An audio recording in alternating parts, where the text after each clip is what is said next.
Key allies after the Donald Trump administration imposed tariffs on the European Union, on Canada and Mexico. The US ended an exemption, meaning those countries will now be subject to a 25% tariff on steel products and 10% on aluminium. Of course, similar tariffs against South Africa remain in place. Our US correspondent Nick Harper reports.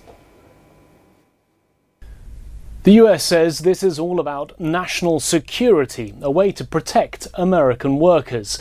But others see it as a way to punish some of America's closest allies. The US announced its decision to impose the 25% tariffs on steel and 10% duties on aluminium back in March. But it then said that the EU, Canada and Mexico would be temporarily exempt. Well, that exemption has now run out and the US administration has decided not to extend it, meaning an estimated $23 billion worth of steel and aluminium entering the United States will now be subject to these increased tariffs. Well, South Africa, of course, hasn't been quite so lucky. There was no initial exemption period. The country's steel and aluminium exports have faced those tariffs for the last few months. And that's a big departure from the previous US-South Africa agreement. Under AGOA, the African Growth and Opportunity Act, South African exporters did not have to pay duties to gain access to the US market. So now more countries are joining South Africa on the tariff list. But with the European Union, Canada and Mexico all threatening retaliatory measures worth billions of dollars, there are fears that the all-out global trade war is now underway. Nick Harper, SABC News, New York. Well, the markets were higher today based on positive jobs numbers in the United States, but there are still lingering concerns about that trade war between China and the US that could flare up again, specifically those two countries. A round of talks between the two broke down, no agreement at the weekend. And of course, then finance ministers from the G7, the most rich or the most industrialized nations, also issued a rebuke to the United States. Donald Trump will be in attendance when the G7 leaders meet this coming weekend. Let's cross now to Washington to Kevin McAleese. You may have heard me chatting to him earlier. We were just setting up this interview. Kevin, firstly, just explain how we got here, because I remember that there was talk of a big trade war involving a lot of countries, a lot of retaliation. Then the US administration seemed to step back, the President Donald Trump stepping back, only seeming to want to target China. But now it's bigger again. What's happening right now?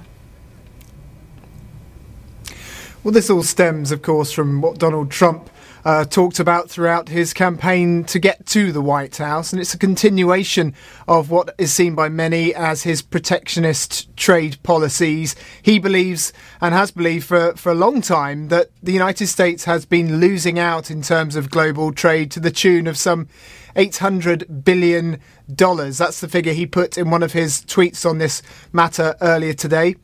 He has promised to address that trade deficit by any means necessary, and it seems that tariffs seems to be the choice of strategy at the moment, although not all of the threatened tariffs have been imposed. Certainly some, as we heard from Nick Harper there, have already been slapped on various things such as steel and aluminium, importantly, across not just China, South Africa, but also allies now in Canada, Mexico, and European Union countries as well, which is very significant because, these are close US allies, and Donald Trump is seen by many, and many within his own party, as sort of attacking them and punishing them in order to achieve his protectionist trade goals. And he's talking about national security. Is anyone buying that?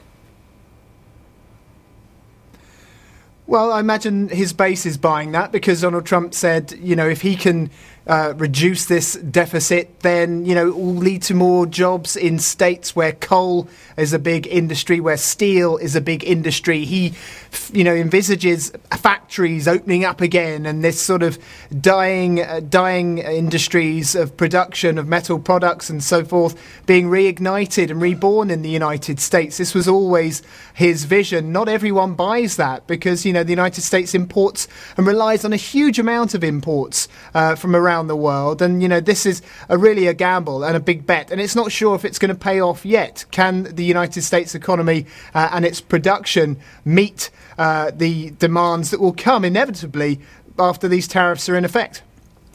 Are American companies alarmed right now? Because, of course, they could be hit by retaliation if they try and export their goods around the world and countries start saying, I mean, even, I don't know, Coke, Ford, a whole host of companies could be affected.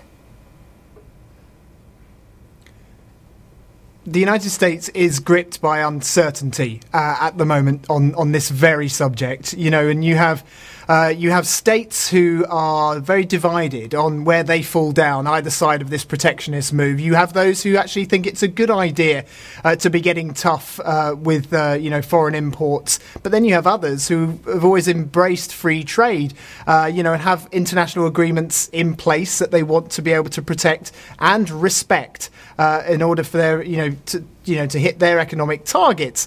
And it's not clear exactly where this Trump administration is going to go and, which states they're going to listen to on this sort of wider issue. But, Donald Trump has to be careful, of course, because some of these key states have packed with constituents who voted him into power, and this is a midterm election year, so every vote will count. And the last thing he wants to see is retaliatory tariffs being slapped on, for instance, US farmers by China in response to tough tariff measures sort of put in place by this Trump administration, if that's the tactic at the end of the day.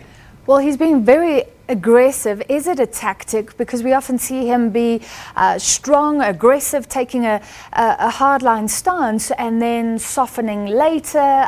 It seems like he likes to be asked to soften. What's the speculation?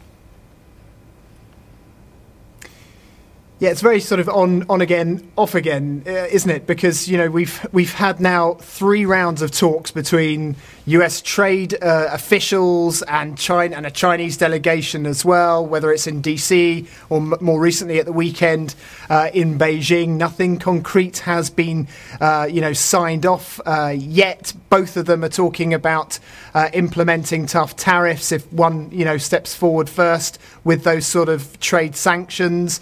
So we're still in a period of flux here, and I don't think we're any closer yet to being able to say with any confidence that a trade war has been averted. The United States under Donald Trump wants to reduce that trade deficit. It wants to protect US jobs. It wants the likes of China as well as the global market to do what he called to practice on a more even playing field and to open up their markets to the United States. Will strangling them like this, will threatening them like this achieve those goals? Well, at the moment, we're not seeing that happen because, of course, there are going to be inevitably retaliatory tariffs coming from the EU, coming from Canada, coming from Mexico in light of what this Trump administration signed off on just at the weekend. Are there any crucial talks coming up?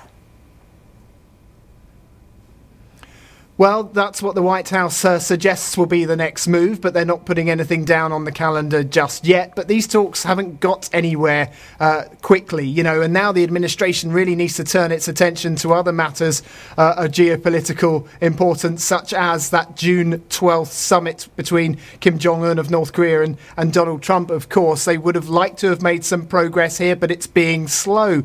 The Chinese won't be bullied, it seems. They want reassurances that if they sign any deals, they aren't still going to be hit by some estimations of a $50 billion tariff package from this Trump administration. So yes, there are going to be more talks. You can expect more sort of satellite trips between Beijing and Washington over the coming months. But it's still not clear exactly what both sides their end game is. But neither of them seem to be flinching yet.